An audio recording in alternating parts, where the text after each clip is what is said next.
A Federação Espírita do Paraná apresenta Divaldo Pereira Franco, na 14ª Conferência Estadual Espírita, com o tema Transição Planetária.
Senhoras,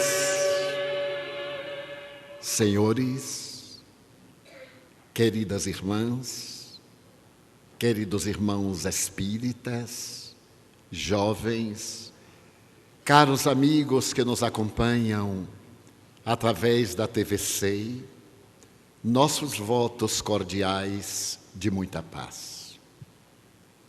Periodicamente, a sociedade humana é sacudida por informações que tentam levar a criatura que pensa ao desespero. Somos todos herdeiros de uma culpa coletiva.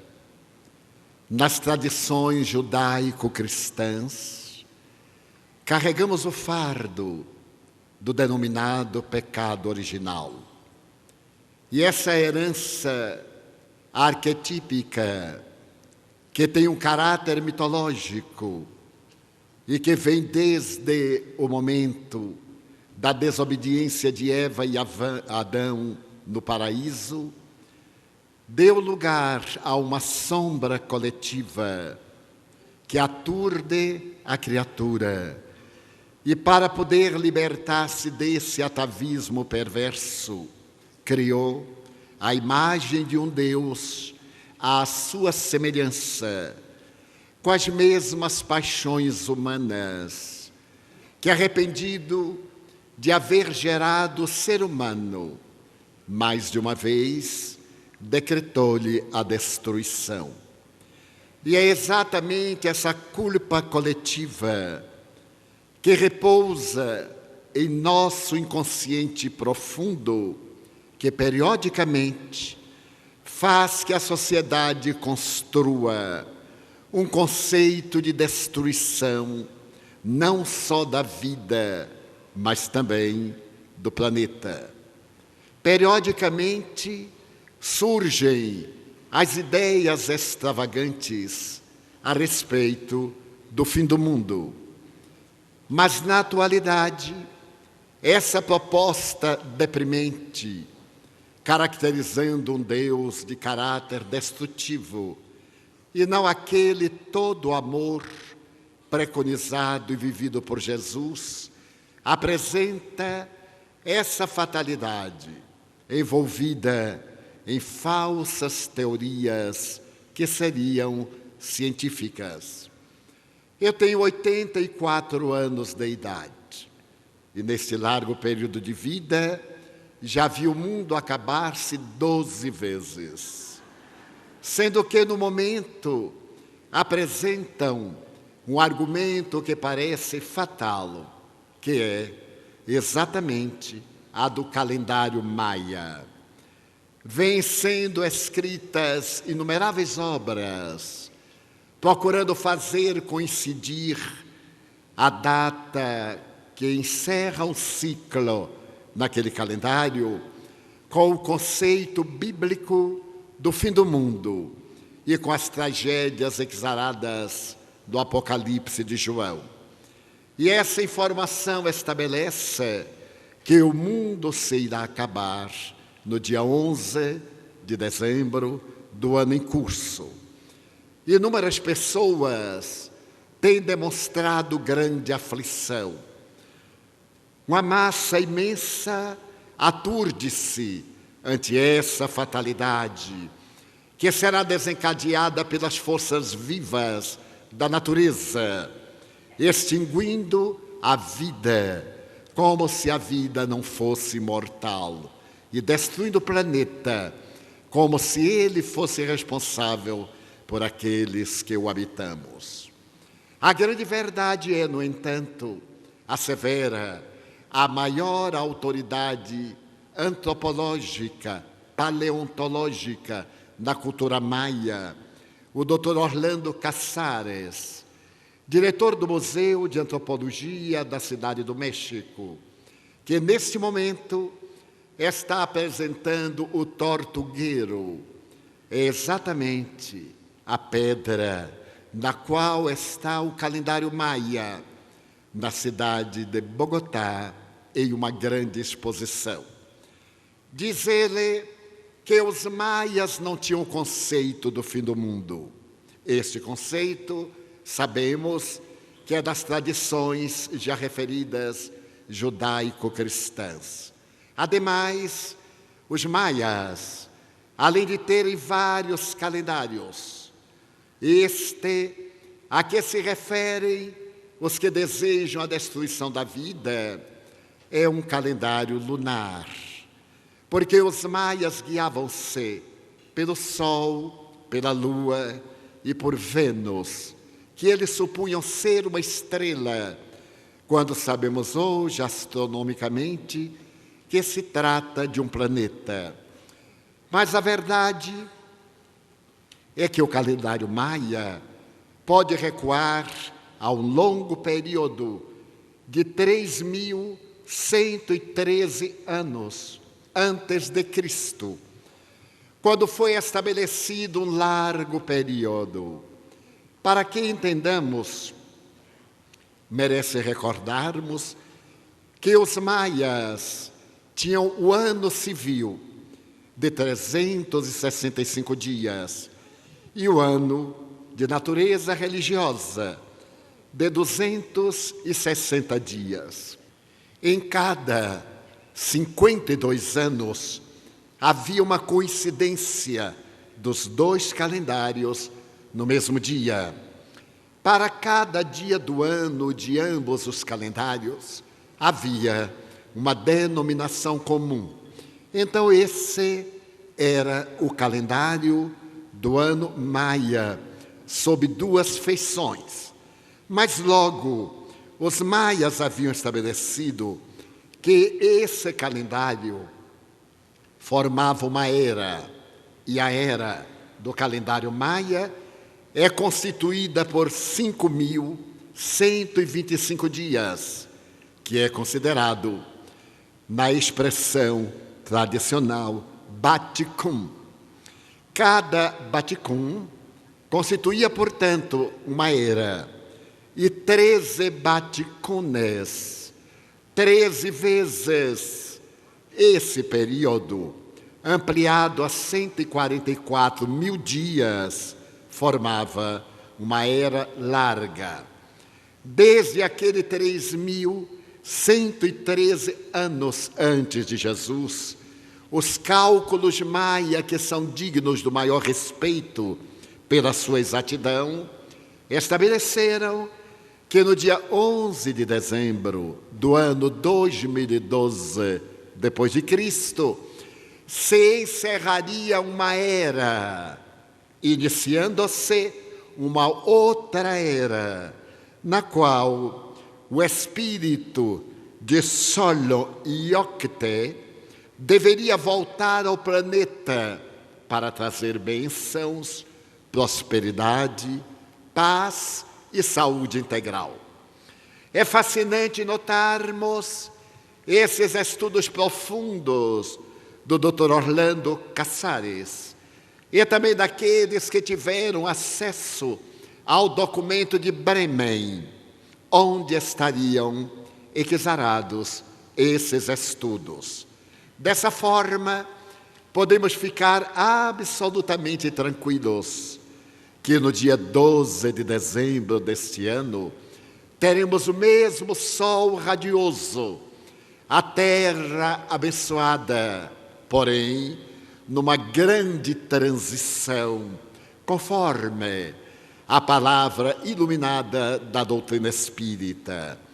Como teremos a oportunidade de reflexionar juntos no transcurso deste encontro, Allan Kardec é a primeira personalidade a falar que a Terra é o mundo inferior, porque os espíritos que a habitamos ainda somos espíritos inferiores.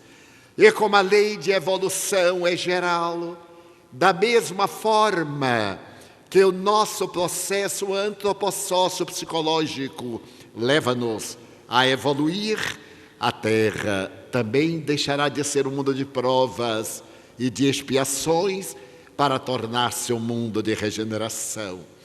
E esse mundo de regeneração já está tendo o seu desenvolvimento desde o último quartel do século XX, experienciando-nos a todos com as provações coletivas que sempre houve na Terra, mas que agora se vem apresentando de maneira especial para que se cumpram as profecias. Não será o fim do mundo material, mas sim o fim do mundo moral inferior, que cederá lugar a esse mundo que todos sonhamos, de bênçãos, em que a dor fugirá envergonhada e se transformará em peça de museu.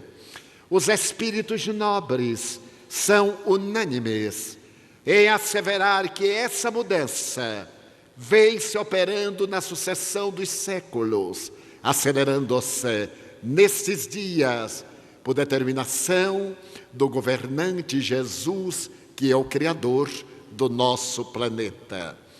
É verdade que temos vivido neste novo século momentos de grande aflição. Todos recordamos-nos da manhã de 26 de dezembro do ano de 2004, às 8h15 de Brasília, quando um tsunami teve lugar no Oceano Índico, na profundeza das suas águas, e duas placas tectônicas chocaram-se, levantando uma onda de 30 metros que avançou na direção de 11 países com a velocidade de 800 quilômetros por hora, conseguindo ceifar 235 mil vidas e arrasando as ilhas Fifi, Sri Lanka, Sumatra, Índia, Tailândia, Bangladesh, e os seus reflexos ainda chegaram até o Novo Mundo, através de ondas volumosas do Oceano Pacífico. Ainda não nos havíamos recuperado dessa grande tragédia que, além de arrebatar esses 2 centenares e tanto de milhares de vidas, deixou alguns milhões de seres angustiados, atormentados na miséria, na dor, na saudade, no medo de que o novo choque daquelas placas possa reduzir essa região a uma destruição quase generalizada. Mas ainda nos não reabilitáramos desse incidente, quando o Chile foi vítima de um tsunami que no Oceano Pacífico destruiu cidades gloriosas e ceifou milhares de vidas. Estávamos saindo do segundo choque, quando então o tsunami avançou terrivelmente na direção do Haiti, o país mais pobre das Américas, e ceifou mais de 100 mil vidas em breves instantes da inominável tragédia. O que a mim particularmente me chama a atenção é que a grande ilha que alberga a República Dominicana e o Haiti tem na sua parte da capital aqueles que eram os mais pobres da comunidade, porque no outro lado da ilha estão os hotéis de luxo, os spas, as grandes mansões que não sofreram nada, mas sim essa área que, ceifando aquelas vidas, arrebatou também a vida da inesquecível doutora Zilda Arnes, encarregada de salvar milhões de crianças no mundo através do seu projeto e da sua dedicação. Então permanecemos estarrecidos e o Brasil levantou-se para ajudar o Haiti até hoje, quando então fomos acometidos pelas cinzas de um vulcão da Islândia que cobriram a Europa, que interromperam o tráfego aéreo, causando durante uma semana prejuízo de bilhões de dólares. E ao sairmos desse tremendo vapor, nós fomos testemunhas há 1 ano e poucos dias do terremoto que sacudiu o Japão e que destruiu mais de 30 mil vidas, com o agravante da problemática da usina de Fukushima e a contaminação das suas águas, do ambiente, alcançando, segundo os dados oficiais da época, uma área de 30 quilômetros, hoje bastante ampliada.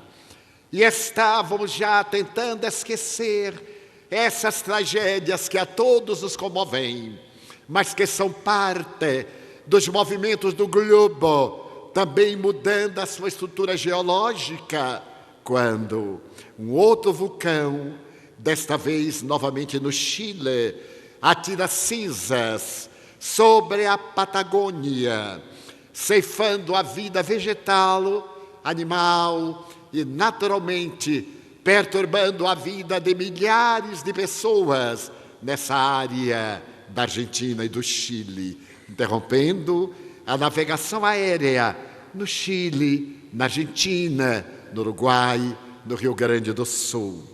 No ano passado, estávamos na cidade de Munique e ainda de quando em quando as cinzas do vulcão da Islândia eram atiradas na direção da Europa.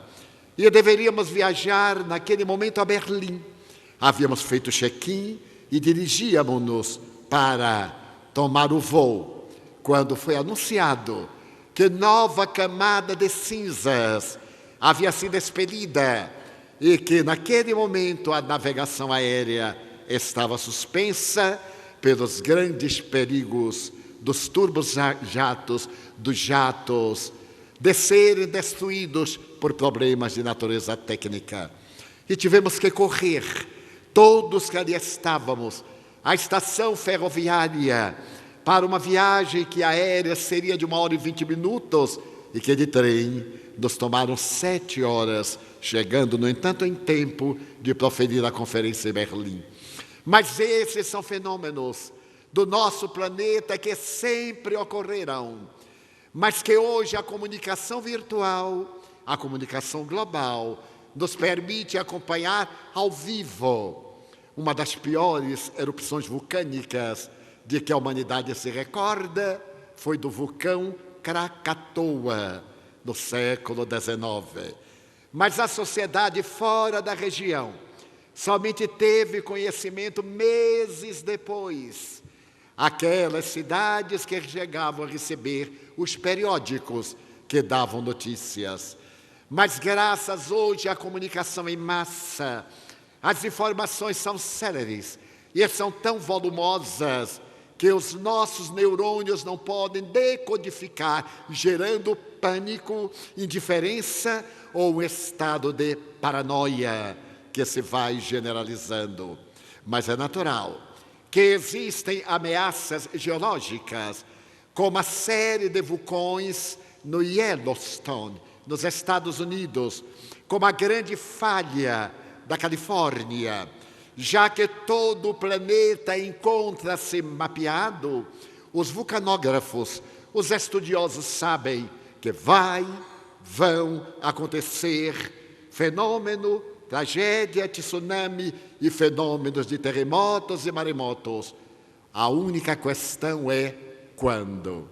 Mas que eles acontecerão, não há dúvida, porque fazem parte da própria modificação do planeta terrestre, para que adquira um clima estável, para que haja uma modificação na fauna e na flora. E será que o mundo se vai acabar?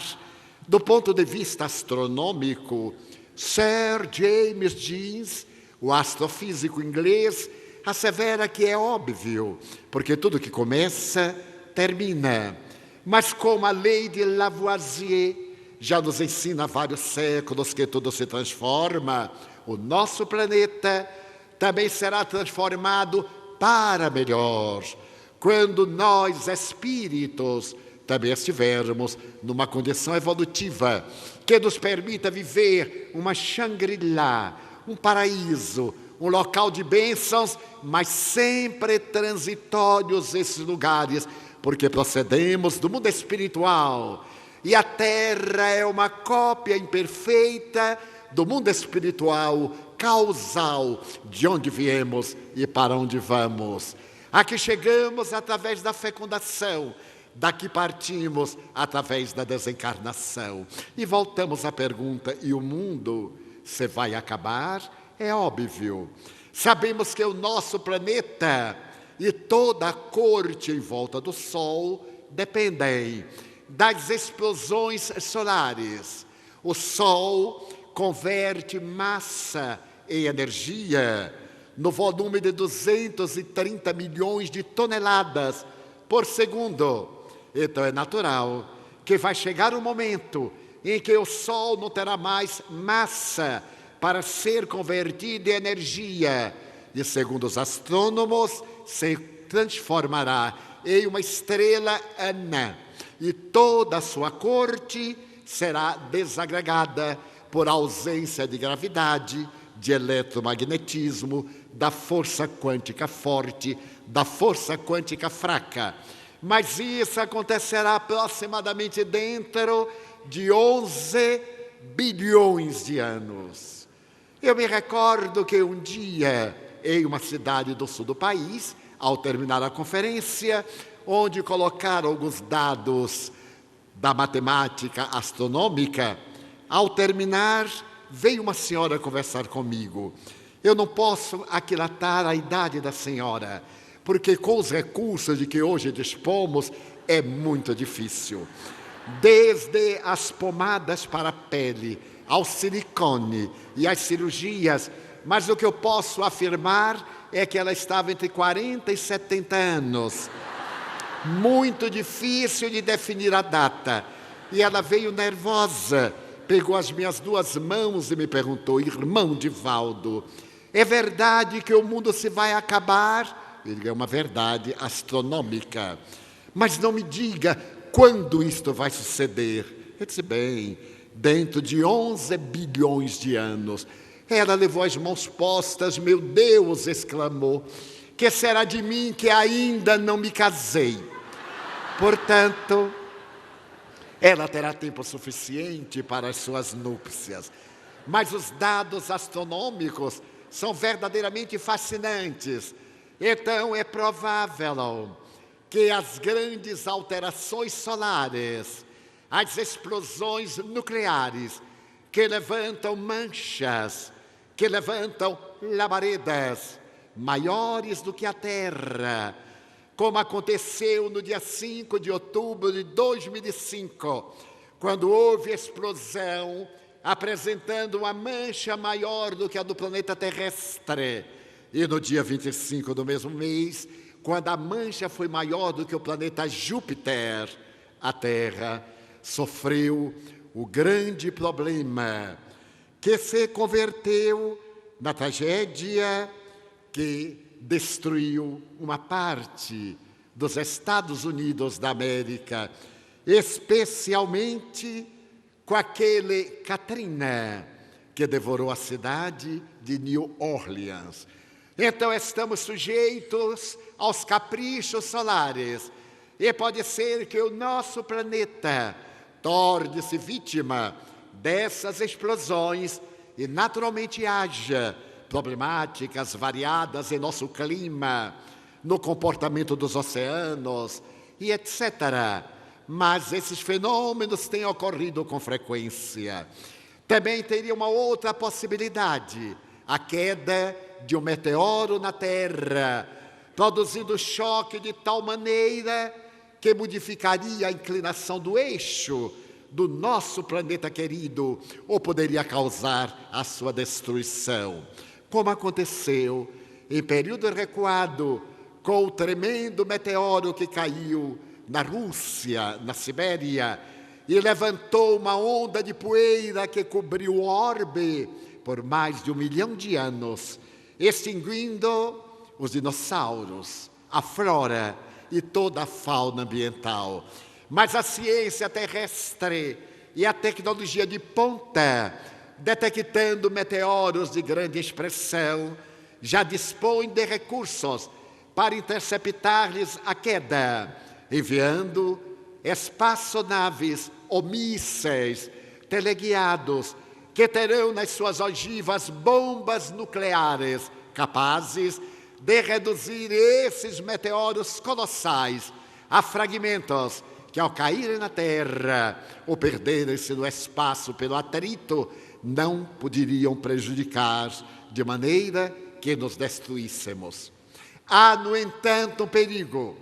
As grandes nações terrestres, ambicionando o poder temporal e mentiroso, dispõem de arsenais atômicos que poderiam destruir a Terra 1000 vezes. Então, o grande problema é a criatura humana. O professor Pietro Baldi, o extraordinário místico italiano, profetizou que não poderíamos ter uma terceira guerra mundial, porquanto, escreveu ele na década de 50 do século passado, numa terceira guerra mundial de fissão nuclear, o vencedor tombaria sobre o vencido, porque os ventos levariam a contaminação nuclear a praticamente toda a Terra, e o país vitorioso seria vítima da sua própria engenhosidade, reduzindo-se àquela situação deplorável e dando lugar aos sofrimentos coletivos. Mas o ser humano, tido pelos estudiosos como o maior predador do planeta, vem destruindo a vida. E podemos perceber no contínuo aumentar de temperatura terrestre, o degelo da Groenlândia, dos polos, ameaçando as cidades litorâneas, quando os oceanos poderiam crescer um volume de água até 7 a 9 metros, naturalmente criando gravíssimos problemas para os seres terrestres. E nós continuamos poluindo no grande encontro de Kyoto para estabelecer-se a necessária precaução para preservar a Terra. Eis que as grandes nações, como a China, os Estados Unidos da América, a Rússia, não firmaram o tratado.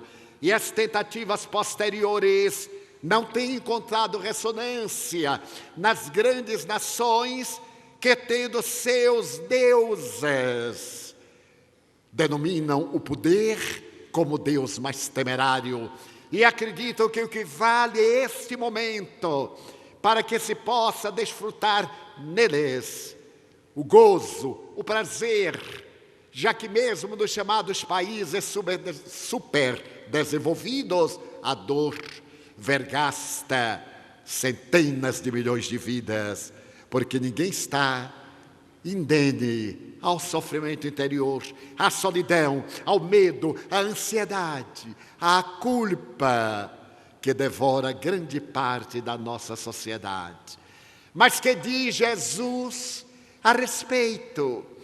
Quase todos nós conhecemos as afirmações do Apocalipse de João, que tem merecido, através da história, interpretações variadas, adaptadas a cada contexto, como no caso dos 4 cavaleiros, que semeariam a peste, a guerra, a morte, a fome no planeta e em todos os períodos antes e depois do enunciado do grande discípulo em Pátimos. A humanidade continua experimentando a guerra, as pestes, a fome, a dor.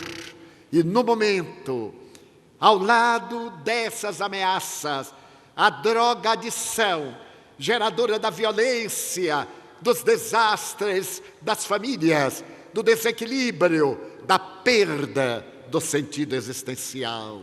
Foi Jesus, no entanto, aquele quem por primeiro estabeleceu que este planeta é transitório. No Evangelho de Marcos, capítulo 13, de 1 a 23, nós podemos ler que ao sair Jesus do templo, disse-lhe um de seus discípulos: olha, mestre, que pedras, que edifícios. Disse-lhe Jesus: vês, estes grandes edifícios, não ficará pedra que não seja derrubada. Para que possamos entender a magnitude das palavras de Jesus, merece recordarmos da história do templo de Jerusalém. Não era apenas um santuário, era praticamente uma cidadela. Ao tempo de Jesus, as construções de tudo aquilo que constituía o templo eram tão colossais que foram consideradas a mais notável obra da sua época, podendo haver sido escrita ao lado das 7 maravilhas do mundo, construído inicialmente por Zorobabel.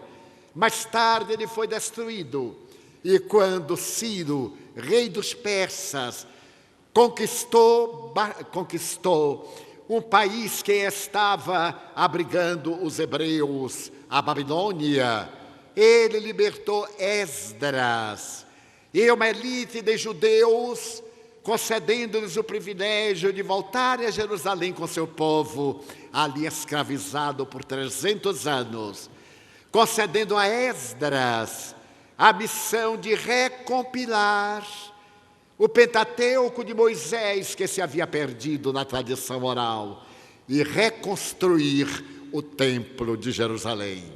Mais tarde, o rei Salomão embeleza-o, e posteriormente, como dissemos ontem, Herodes o Grande manda colocar uma parreira de ouro maciço na entrada do santuário. Esse templo era, portanto, uma glória, era a honra de Israel. E Jesus, olhando a soberba, assevera que não ficará pedra que não seja derrubada. De fato, no ano 68 depois dele, Tito, o filho do imperador Vespasiano, sitiou Jerusalém por 2 anos. E ao conseguir vencer os judeus, entrou em Jerusalém, destruiu a cidade, derrubou o templo, incendiou e não deixou pedra que não fosse derrubada. Deveremos recordar que as pedras pesavam entre 10 e 20 toneladas cada uma, ficando somente a parede oriental para sustentar o Monte Sião, onde estava construído, que constitui desde a primeira diáspora do ano 70, o Muro das Lamentações. Então, estando ele sentado no Monte das Oliveiras, defronte do templo, perguntaram-lhe em particular Pedro, Tiago, João e André: dize-nos, quando sucederão estas coisas? E que sinal haverá quando todas elas estiverem para se cumprir? O sermão profético é de uma beleza trágico-lirial, porque ele diz: vede que ninguém vos engane. Muitos virão em meu nome dizendo: sou eu, e enganarão a muitos. Quando, porém, ouvirdes falar de guerras e rumores de guerras, não vos assusteis, porque é necessário que assim aconteça, mas não é ainda o fim. Quantas guerras! Nesses 2000 anos quase, depois que ele proferiu essa frase, quantos rumores de guerras, significando o começo de uma nova era, mas não o fim.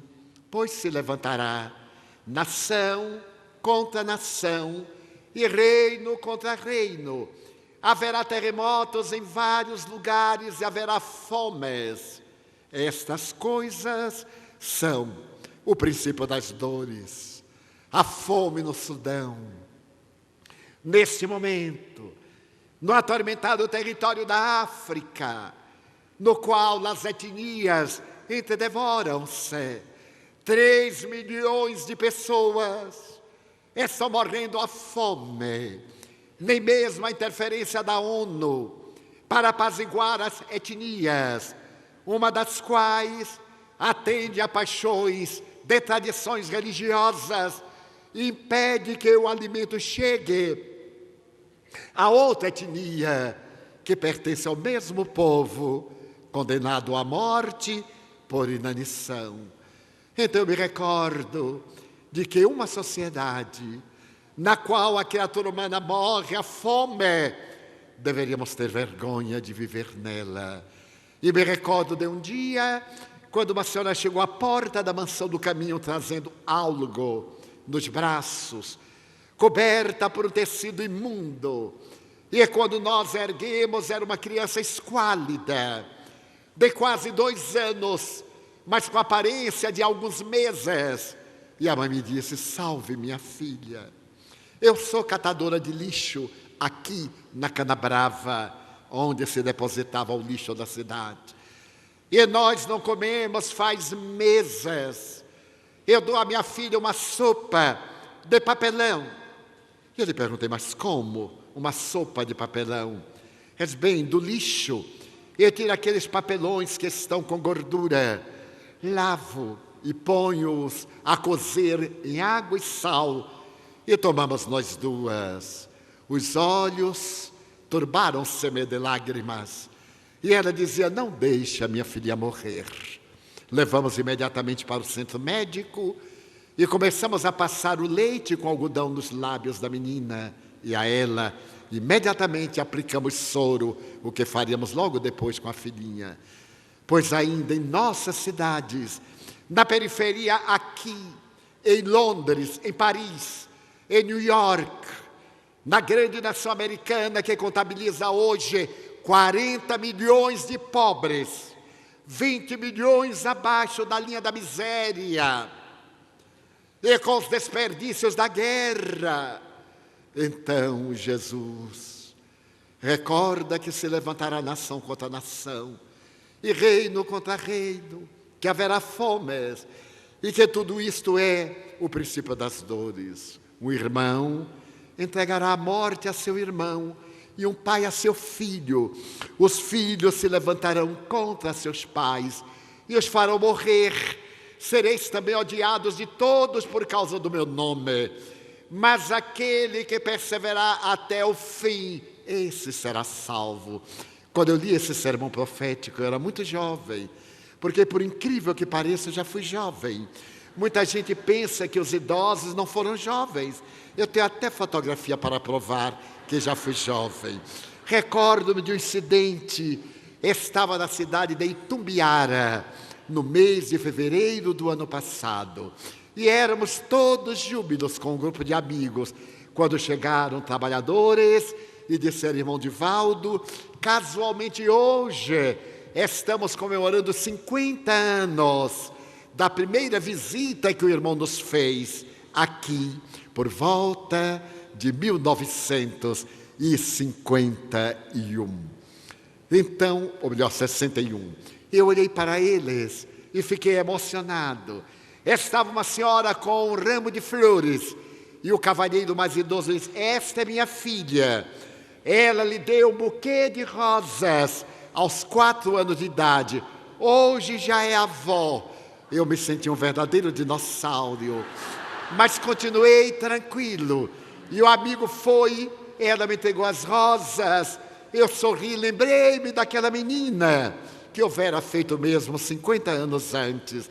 Aí foi um momento fatal, porque o cavalheiro tinha uma fotografia e disse: aqui está a lembrança daquele dia inolvidável. E eu olhei a fotografia e disse: meu Deus, como me lembro, Dr. Pereira Brasil e Dona Yolanda, Emanuel Chaves, Jarbas Varanda.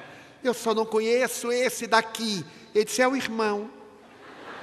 Eu não me reconheci, porque era uma gracinha, magrinho, bonitinho. E quando, 50 anos depois, aquele corpo de toureiro, agora estava o corpo de touro. Não tinha nada a ver com aquela exposição. Então,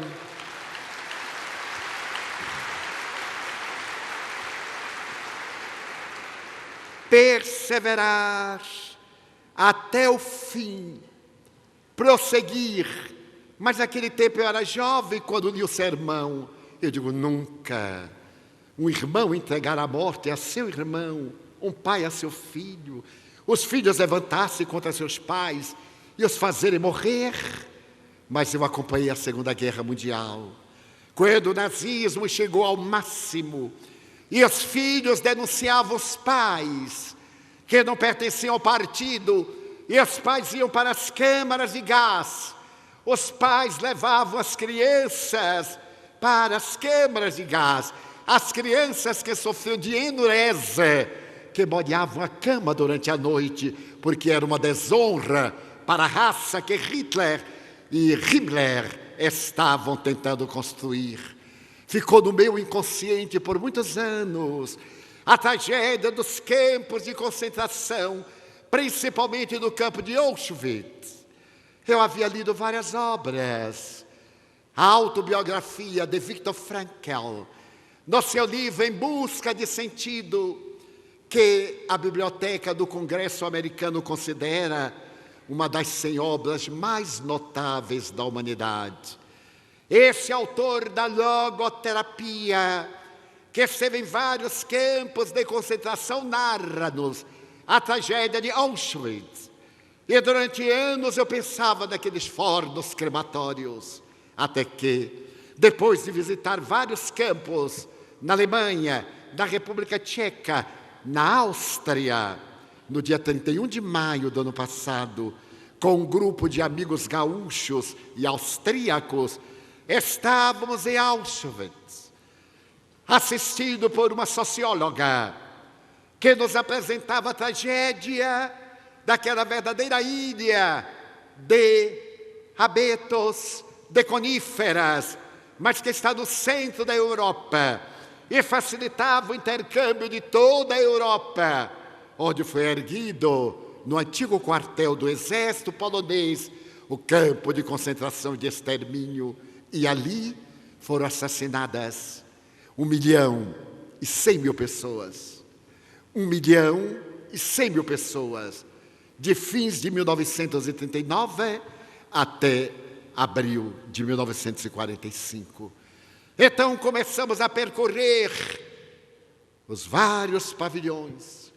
Eu já visitei muitos lugares no mundo onde houve o terror e onde houve a beleza, a Gruta de Belém, o Calvário, outras regiões, mas o lugar mais terrível da minha vida foi Auschwitz. As nuvens mentais, a psicosfera densa, a agressividade, 60 anos depois, mais de 60 anos depois. E fomos em alguns pavilhões, um deles tinha a sala dos cabelos, porque quando saltavam do trem, passavam pelos funcionários que raspavam todas as cabeças. E ali amontoaram 7 toneladas de cabelos. 3 toneladas de cabelos foram mandadas para Berlim, para serem transformadas com algodão em roupas. Os soldados então vestiam cabelo humano e não sabiam. Então olhamos os cabelos descoloridos pelo tempo, o horror de sala em sala.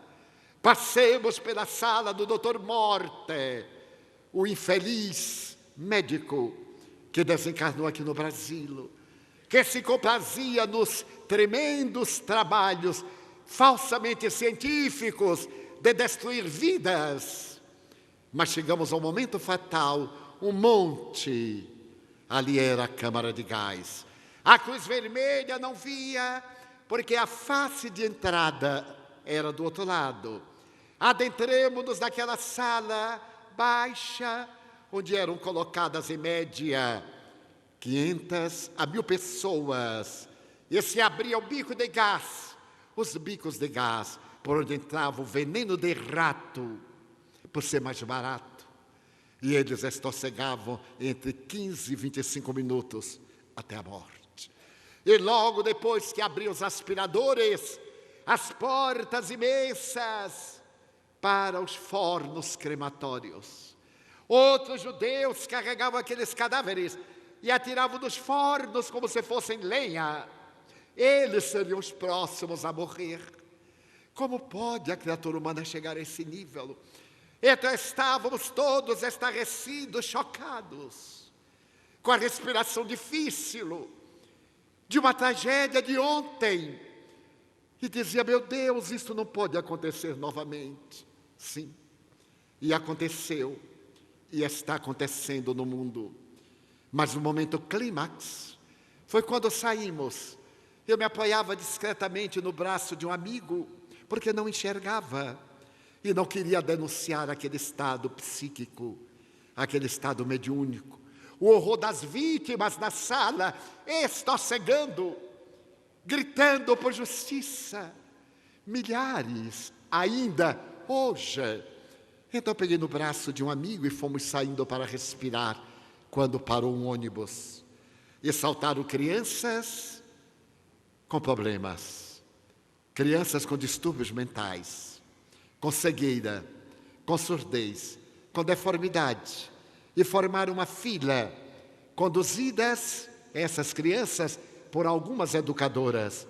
Eu achei estranho, e adentraram-se na câmara de gás. Então aquilo me chamou a atenção, aquela névoa e aqueles seres.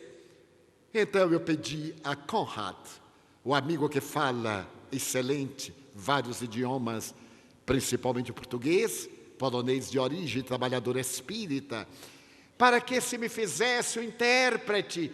Eu desejava saber o que é que aquelas crianças estavam fazendo ali. Então fomos, e ele perguntou à educadora, por que está trazendo essas crianças? E ela falou de semblante patibular, para que vejam. E eu disse ao Conrad, mas ver o quê? Se eles são cegos. E ele traduziu, e ela disse, não importa. Eu os trago para que vejam, para que saibam. As crianças agitadas emitiam ruídos estranhos, moviam-se. E ela passou ao lado dos fornos crematórios e os apontou. Então as crianças pareciam estimuladas ao desequilíbrio. E então Joana de Ângeles me disse, são alguns dos algozes que estão retornando aos lugares dos crimes, marcados a ferro da expiação e revivendo as tragédias, embora a idiotia, a deformidade mental de alguns, as deformações, eles revivem na mente as cenas terríveis que geraram. Naquela noite, eu proferi uma conferência em Auschwitz, na Universidade da Terceira Idade. E ao invés de falar daqueles dias terríveis na Polônia, tão querida, eu falei do amor de Jesus Cristo, da certeza de um mundo melhor. da esperança que paira em nossas vidas, deste momento grave de transição para uma terra renovada. E disse-me depois o intérprete, pela primeira vez, nesta universidade, alguém foi aplaudido de pé. E ele disse: Jesus Cristo. Eu fui apenas a trombeta por onde a sua voz soprou a mensagem para este povo de terceira idade, alguns contemporâneos daqueles dias de horror. Jesus havia previsto, e prossegue: quando porém virdes a abominação da desolação estar onde não deve, quem lê entenda. Então, os que estiverem na Judéia, fujam para os montes. O que se achar no eirado, não desça nem entre para tirar as coisas de sua casa. E o que estiver no campo, não volte para tornar a sua casa. Mas ai das que estiverem grávidas e das que amamentarem naqueles dias. Deus meu, esses dias de abominação, onde não deve a pedofilia, esse hediondo crime, que massacra milhares de vidas infantis, e que no passado recente era praticado, esse crime hediondo, onde não deveria, diante dos santuários, conforme narra a imprensa, por indivíduos que buscavam Deus ou fingiam buscá-lo, destruindo vidas, decepando esperanças, arruinando existências para atender o seu tormento sexual, que procuravam esconder essa patologia terrível na indumentária sacerdotal. A desolação, a abominação. E logo depois me lembrei da bomba atômica de Hiroshima, naquela manhã de 6 de agosto, quando a fortaleza B-29 atirou o artefato que matou 180 mil pessoas em uma cidade universitária. Hiroshima era uma cidade de paz. Estava acostumada a ver as fortalezas passarem na direção de Tóquio. E um autor da época escreveu o livro O Apocalipse do Átomo, que eu li nos anos 60, entre lágrimas todas as páginas, descrevendo a tragédia daquela bomba que produziu um cogumelo que apagou a luz do sol, gerando uma treva como nunca havia havido na terra antes. E logo depois uma claridade que cegou 90 mil pessoas. E logo após o estrondo que arrebentou os tímpanos. E de imediato uma temperatura de 10 mil graus centígrados. A temperatura do Sol é de 6.648 graus. 10 mil graus centígrados derretem os metais e as pedras.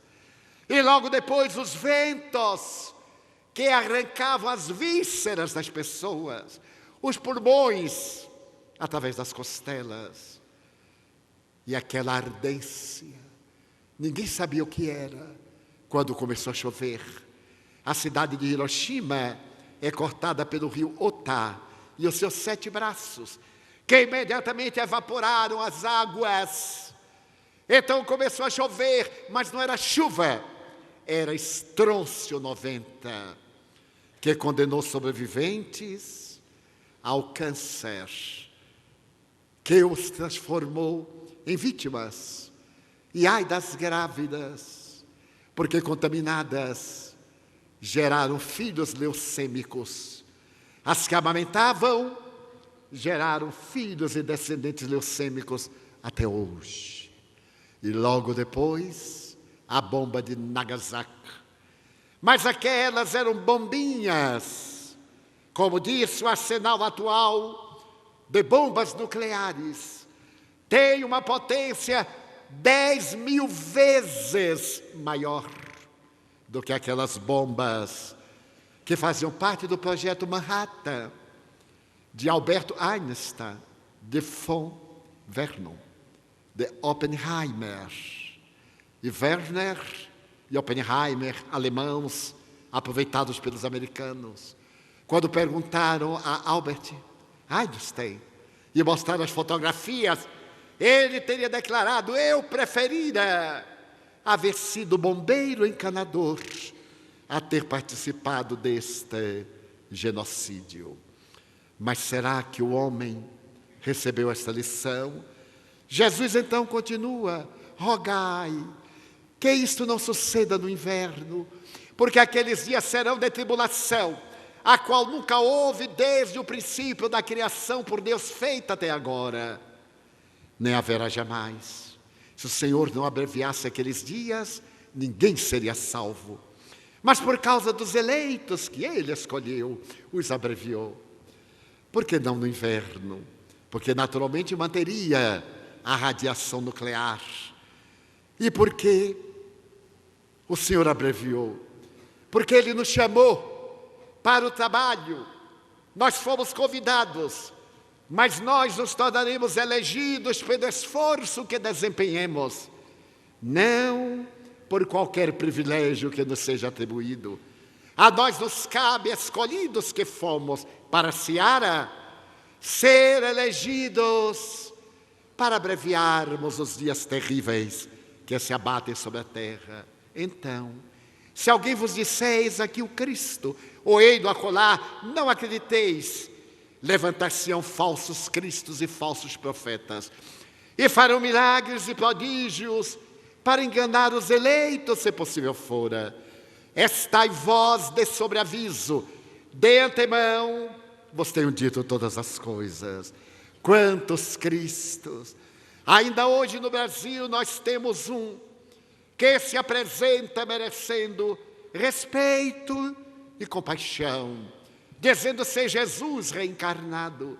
Mas nós espíritas poderemos traduzir isto em uma maior amplitude, quando certos médiuns, ou aventureiros, ou exploradores da credulidade pública começam a inverter o sentido da mensagem kardeciana, com revelações falsas, recheadas de ameaças. A doutrina espírita é a doutrina de amor, que vem nos conclamar os sentimentos mais nobres, que nos vem convidar para um mundo melhor, nunca para as ameaças terríveis. Então, não acreditemos. E o mestre, contemplando a maravilha da natureza, teve a ocasião de dizer: não se turbe o vosso coração, crede em Deus, crede também em mim. Na casa de meu Pai há muitas moradas. Esta frase comove-me às lágrimas, porque naquela época o planeta terrestre era considerado como um disco que tinha por capital Jerusalém. E se viajasse na mesma direção, ia-se cair no abismo para ser-se devorado pelos dragões. E no conceito grego do mundo arredondado, temos o mito de Hércules sustentando a terra. Porém, Jesus é o construtor do nosso orbe e anuncia que essas estrelas, que eram consideradas lâmpadas mágicas para iluminar as noites, são ninhos de beleza, são moradas, são lares, porque o universo é povoado. E logo, o Espírito Joana de Ângeles, em 1970, diria, através das observações pelo singelo telescópio de Galileu, e graças aos cálculos matemáticos, foram-se ampliando infinitamente os horizontes do universo, explicando-se como são e de que se constituem esses ninhos que oscilam fulgurantes além da imaginação humana, cantando a exuberância do a quem Jesus, com sabedoria e eloquência, designara como moradas da casa do Pai. E Allan Kardec, traduzindo o pensamento do mundo espiritual, revela-nos a progressão desses mundos, a pluralidade deles, habitados, enquanto Joana prossegue, nos 100 bilhões de sóis da Via Láctea, naquela época, porque os dados hoje são nos 100 trilhões de sóis da Via Láctea e nos 100 bilhões de galáxias que aproximadamente existem, na sua quase totalidade maiores do que a nossa, palidamente se configuram os planos do universo, desafiando a inteligência humana, a fim de que o homem penetre no amor e o amor responda sobre a grandeza da vida. O amor, que é a alma de Deus. Eu me encontrava viajando no ano passado, como disse, pelo interior de Goiás. E eu estou sempre acompanhado de um amigo que gosta muito de fazer perguntas, mas ele não presta muita atenção nas respostas. Pergunta por perguntar. E chegamos a uma cidade que nos desafiou, porque uma menina de 4 anos, quando chegamos, ela correu Vodi. Eu quero dizer que estou esperando hoje a minha cachorrinha parir. E eu olhei aquele pedaço de gente, aquela ameaça ao futuro, e sorri. E meu amigo também olhou. Quando voltamos da conferência, antes do lanche, ela veio correndo e meu amigo, para ser gentil, perguntou-lhe: então, a sua cachorrinha já teve neném? Ela disse: não, teve cachorrinho. E eu fui sorrir, e ela tocou minhas pernas e disse: Vodi, quem fez Deus? E eu disse: mas eu não acredito que isto está acontecendo. Sorri e tentei embaraçá-la. Ela sorriu também e voltou à carga. Vodi, quem fez Deus? Eu disse: o amor, minha filha. E quem fez o amor foi Deus. É lógico, não é? E saiu. E eu vi o mundo de amanhã nesses espíritos que estão chegando, e a que nos referiremos logo mais. Além delas, continua Joana, vencendo distâncias inimagináveis, impondo perplexidade nas mentes.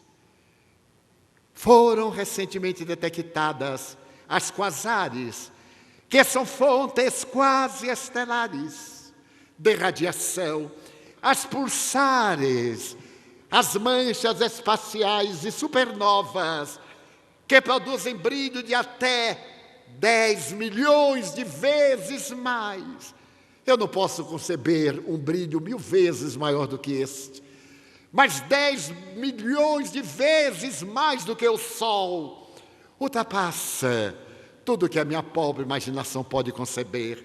Então, Allan Kardec, no capítulo 18 de A Gênese, referindo-se aos sinais dos tempos, esse emérito psicólogo, astrônomo e profeta, tornado adulta, diz ele, a humanidade tem novas necessidades, aspirações mais vastas e mais elevadas, despoja-se em consequência das faixas infantis e se lança impelida por irresistível força para as margens desconhecidas em busca de novos horizontes menos limitados. Para que na terra sejam felizes os homens, é preciso que somente a povoem espíritos bons, encarnados e desencarnados, que somente ao bem se dediquem. Havendo chegado o tempo, grande imigração se verifica dos que a habitam, a dos que praticam o mal pelo mal, ainda não tocados pelo sentimento do bem, os quais, já não sendo dignos do planeta transformado, serão excluídos, porque senão lhe ocasionariam de novo perturbação e confusão e constituiriam obstáculo ao progresso. Substituí-los-ão espíritos melhores, que farão reino em seu seio a justiça, a paz e a fraternidade. E prossegue o codificador, a época atual é de transição. Confundem-se os elementos das duas gerações, colocados no ponto intermédio. Assistimos à partida de uma e à chegada da outra, já se assinalando cada uma no mundo pelos caracteres que lhes são peculiares. E mais adiante opera-se, presentemente, um desses movimentos gerais, destinados a realizar uma remodelação da humanidade. a multiplicidade das causas de destruição, constitui sinal característico dos tempos, visto que elas apressarão a eclosão dos novos germens. Mas o notável pesquisador vai além e na questão 728 do Livro dos Espíritos interroga: é lei da natureza a destruição? E respondem os mentores: preciso é que tudo se destrua para renascer e se regenerar. Porque o que chamais destruição não passa de uma transformação, que tem por fim a renovação e melhoria dos seres vivos. E na 737, com que fim fere Deus a humanidade? Por meio dos flagelos destruidores a que nos referimos, para fazê-la progredir mais depressa. Já não dissemos ser a destruição uma necessidade para a regeneração moral dos espíritos que, em cada nova existência, sobem um degrau na escala do aperfeiçoamento? Preciso é que se veja o objetivo para que os resultados possam ser apreciados. Somente do vosso ponto de vista pessoal os apreciais. Daí em que os qualificais de flagelos, por efeito do prejuízo que vos causam. Essas subversões, porém, são frequentemente necessárias para que mais pronto se dê o advento de uma melhor ordem de coisas e para que se realize alguns anos, o que teria exigido muitos séculos, como disseram os maias. Vem agora, no seu tortugueiro, o período de Ioptique, o período das bênçãos. E fascinante o Dr. Fritjof Capra, o físico quântico, no seu ponto de mutação. A crise atual não é apenas uma crise de indivíduos, governos ou instituições sociais. É uma crise de dimensões planetárias. Como indivíduos, como sociedade, como civilização e como ecossistema planetário, estamos chegando a um momento decisivo. E conclui: enquanto a transformação está ocorrendo, a cultura declinante recusa-se a mudar, aferrando-se cada vez mais obstinada e rigidamente às suas ideias obsoletas. As instituições sociais dominantes tampouco cederão seus papéis de protagonistas às novas forças culturais. Mas seu declínio continuará inevitavelmente, e elas acabarão por desintegrar-se, ao mesmo tempo que a cultura nascente continuará ascendendo e assumirá finalmente seu papel de liderança. Aí estão os dois mundos. Os maus partirão para o exílio. Os espíritos nobres de ontem já estão reencarnando-se para o combate do Armagedon, que não será naquele vale, que se travará no altar da consciência de cada um.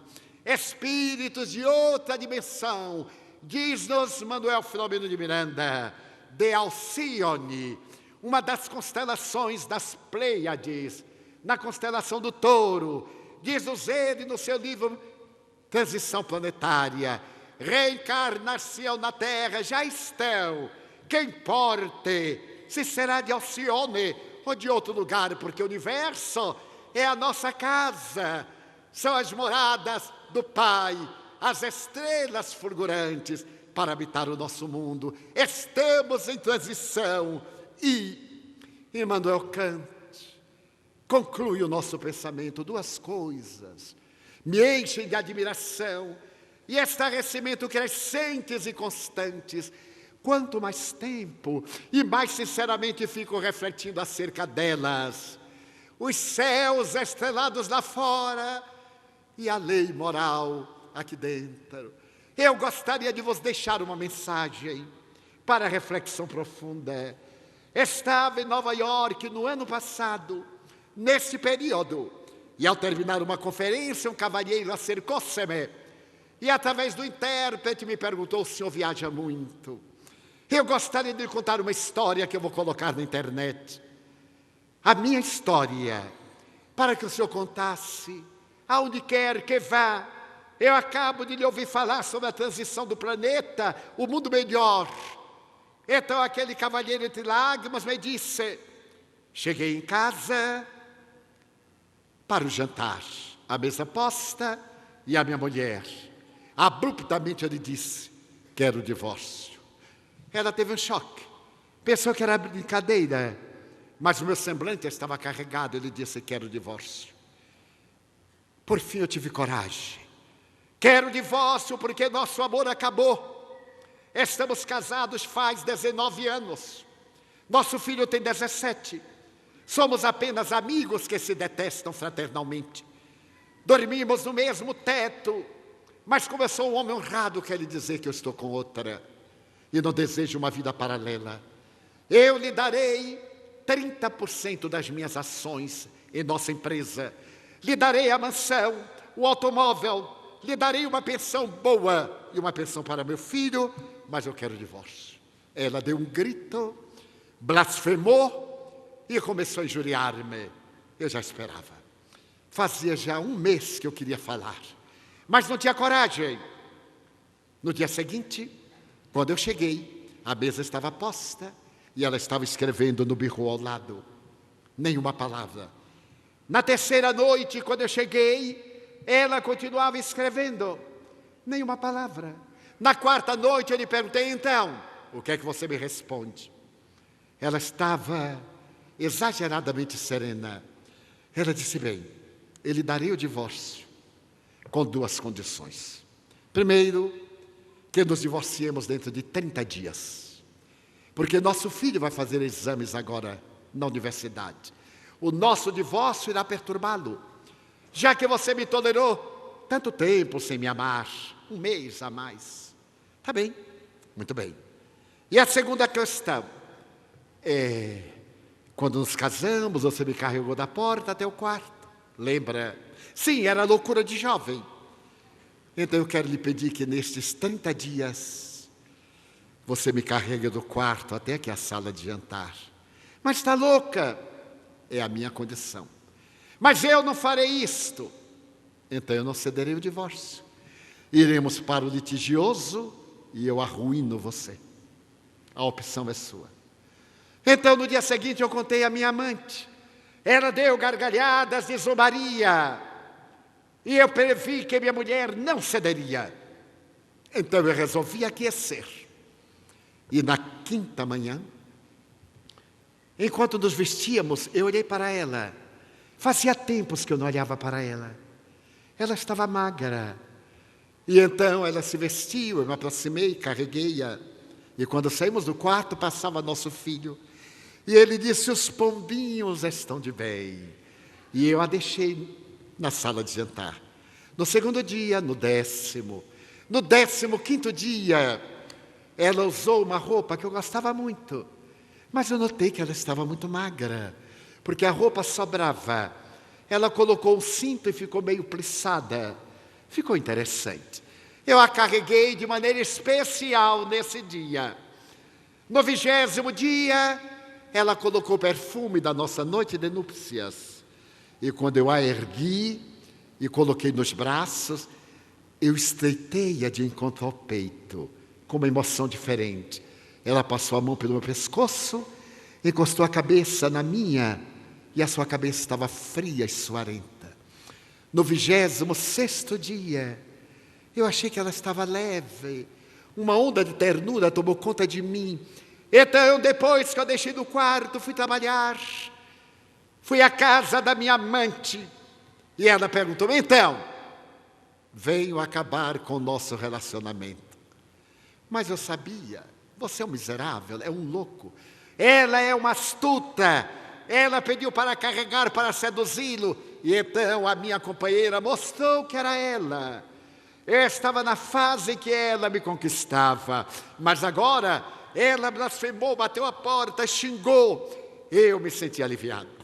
Fui a uma florista e pedi para preparar um ramilhete de rosas, 12 rosas vermelhas em botão, que minha mulher amava. Um laçarote de fita vermelha. E quando eu fui saindo, a vendedora disse: não quer colocar um cartão? Eu disse: dei meu cartão. E coloquei assim: eu sempre a carregarei nos meus braços. E assinei. Cheguei em casa assoviando, porque o homem, quando está feliz, assovia, não sei porquê. é a hora em que a mulher deve aproveitar para pedir qualquer coisa, porque ele cede. E quando eu cheguei em casa, a noite descia e eu vi de longe a alcova suavemente iluminada. Ela estava lá repousando. Eu entrei no quarto, ela estava deitada de costas. Eu me sentei à cama para dar-lhe o presente. E quando eu sentei, ela de lado voltou-se. E eu a olhei, estava morta. Eu então coloquei as rosas. No vestido estava presa uma carta. Eu abria e ela disse: escrevo-lhe esta carta na noite seguinte ao seu pedido de divórcio. Eu lhe vou pedir 30 dias, porque hoje eu voltei do médico oncologista e ele disse que eu estou com câncer de colo de útero, fatal com metástase, e que morrerei no máximo dentro de 30 dias. Então eu desejo morrer antes para libertar você, porque se eu me divorciar de você agora e morrer nesse ínterim, você vai pensar que é responsável. E eu amo tanto que eu não desejo que você tenha culpa. Então, perdoe-me se eu não correspondi à sua confiança. São apenas 30 dias. Não quero seu carro, nem sua casa, nem as ações. Perdoe-me se eu não soube corresponder. Mas cuide do nosso filho. Ali estava ela, por isso que frágil, magra. Era o câncer. E eu não me dei conta. Então eu coloquei as rosas sobre o seu cadáver. Levei-a para a casa funerária. Acompanhei o velório. Incinerei o cadáver. E as cinzas dela estão no vaso de cristal.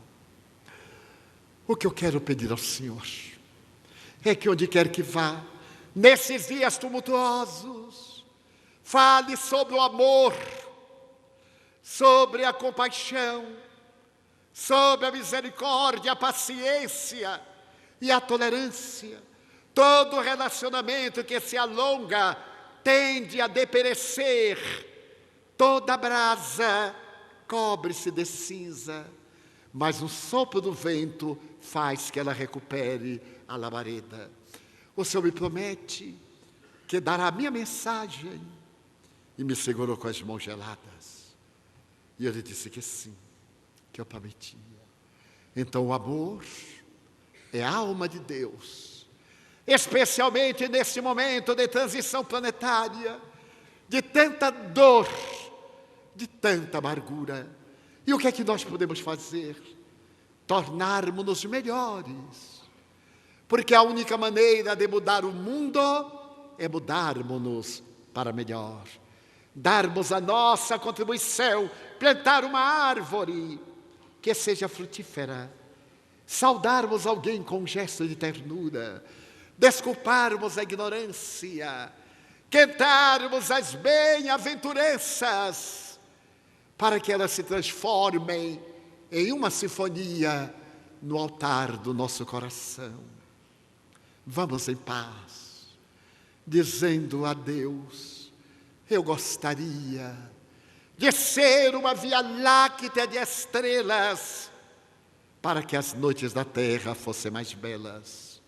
Mas na minha pequenez, eu te peço desta vez, já que eu não posso ser um sendal de astros, deixa-me ser um pirilampo na noite escura, derramando claridade na alma e amargura. Eu desejaria ser a chuva generosa que caísse sobre a terra porosa e reverdecesse o chão. Mas se eu não lograr, deixa-me rogar para ser um copo com água fria, matando a sede e a agonia de alguém na desesperação. Eu queria, Senhor, ser um jardim de flores de todas as cores, mas na minha pobreza Eu te peço, pelo menos, para ser uma rosa solitária na frincha da rocha, colocando beleza no altar da natureza. Eu gostaria de ser um trigal maduro para repletar de pão a mesa da humanidade. Mas eu sou tão pobre, tão só. Deixa-me ser um grão que, caindo no chão, se multiplique no milhão, para dar à humanidade a bênção do pão. Eu queria ser um pomar de frutos maduros.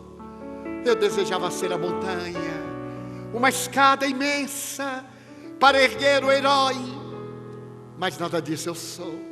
Então, Senhor, eu desejaria pelo menos ficar à sombra de uma árvore, para quando alguém passar pelo meu caminho, ele diga de mansinho, e ele pergunte: olá, amigo, para onde vais? E se ele me perguntar quem és tu, eu lhe possa dizer: sou teu irmão, dá-me tua mão, irei contigo, sou teu amigo, e lado a lado eu possa cantar: Senhor, eu gostaria de ser poeta, orador, esteta. Gostaria de ser cantor ou trovador, para apresentar a magia da tua glória. Mas na minha pequenez, porque me falta o éstero, a sinfonia, o canto, a magia, deixa-me somente ser alguém que te diga: obrigado, Senhor, porque eu nasci. Obrigado porque eu creio em ti, pelo teu amor na grande transição. Obrigado, Senhor, pela sua atenção. Obrigado, senhores.